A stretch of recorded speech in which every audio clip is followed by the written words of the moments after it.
Bueno, yo voy a hablar del régimen democrático implementado por los gobiernos radicales. Este proceso lo dividí en dos, el proceso de conformación de la Unión Cívica Radical y luego el proceso democrático que es llevado a cabo por la Unión Cívica Radical. Este proceso de conformación de la Unión Cívica Radical comienza en 1874, entre 1874 y 1889, Argentina estaba gobernada por el Partido Autónomo Nacional, quien se aseguraba el triunfo mediante el fraude electoral. Entre 1889 y 1891, este fraude electoral es denunciado. Se crea el 26 de julio de 1890 la Unión Cívica. Este partido, que es nuevo, se opone al Partido Autónomo Nacional. La Unión Cívica era liderada por Leandro N. Alem. Pero en 1892, esta Unión Cívica se divide en dos partidos. La Unión Cívica Nacional, quien era liderada por Bartolomé Mitre, a favor de la alianza con el partido oficialista, y la Unión Cívica Radical, quien no pacta con ningún partido fraudulento y se abstiene de participar en las elecciones de 1892. La Unión Cívica Radical era presidida por Leandro N. Alem, quien tiene tres ideas fundamentales: descentralizar y limitar el poder del Estado Nacional, el sufragio universal para normalizar la política y la creación de partidos políticos que representen a la nación.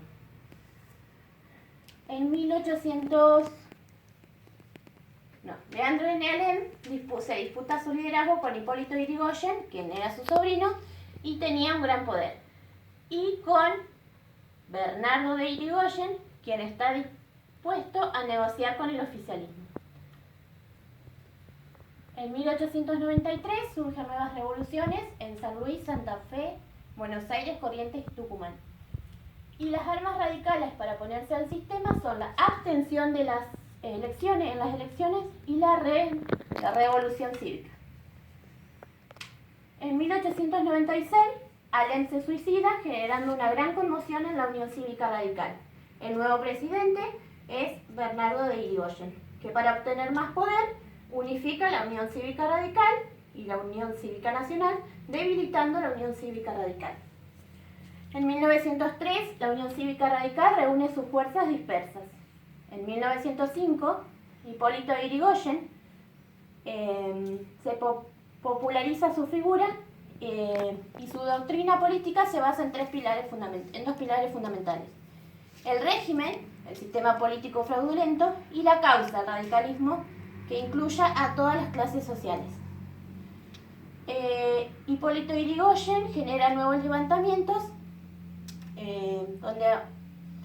que luego abandonan por ser sofocados por el ejército de turno, y genera nuevos comités en todo el territorio nacional. En 1911, en la presidencia de Sáenz Peña, surge la ley Sáenz Peña, que establece el voto secreto, obligatorio y universal para todos los hombres. Esta ley permite que la Unión Cívica Radical pueda presentarse a elecciones.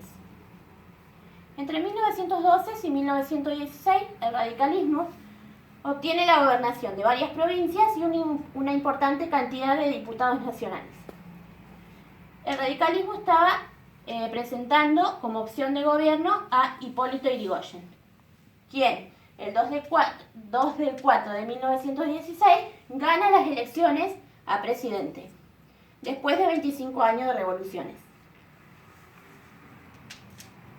Hipólito Yrigoyen durante su presidencia conservó el modelo agroexportador, aumentó el conflicto social en su presidencia, generándose hechos como la Semana Trágica, la huelga forestal o la Patagonia rebelde. Además de eso, mantuvo relación ambigua con el movimiento obrero, con los anarquistas y los socialistas de represión y con los sindicalistas de negociación, y aplicó prácticas gubernamentales como el patronazgo y la intervención. El proceso democrático comenzó en 1916 con la elección de presidente de Hipólito Yrigoyen. En 1918 se produce la reforma universitaria en Córdoba, quien es impulsada por estudiantes y es el modelo latinoamericano para otras universidades. Esta reforma universitaria implicaba la actualización de los planes de estudio, un gobierno autónomo tripartito compuesto por docentes, estudiantes y graduados, y la eliminación de cargos vitalicios. También en 1918 el Estado el Estado tenía la economía despertaba oposición en sectores conservadores por la extensión de las vías férreas, la creación del Banco Hipotecario Agrícola, la creación de impuestos a exportaciones y la disminución de impuestos a consumos internos. En 1920, la política petrolera de Irigoyen crea YPF, los Yacimientos Petrolíferos Fiscales, que es una empresa estatal. También en 1920 la rivalidad entre Estados Unidos y Gran Bretaña genera la Guerra de las Carnes. En 1922, Marcel Torcuato de Alvear toma la presidencia y detiene los conflictos con la oposición y mejora el sistema institucional, produciendo reformas como inaugurar las sesiones legislativas, reducir el gasto público, despedir empleados públicos, avalar procesos contrarreformistas en Universidad del Litoral y La Plata. También instaura el pago de salarios en moneda nacional y reglamenta el trabajo de niños y mujeres. En 1924 se produce una ruptura en la Unión Cívica Radical. En 1928, Hipólito Yrigoyen, nuevamente electo presidente por el voto de la gran mayoría de la clase media, retoma las prácticas gubernamentales aplicadas anteriormente y busca consolidar el ejército y el capital extranjero, generando descontento en el general Félix Uriburu, quien luego, en 1930, es el que genera el golpe de Estado militar.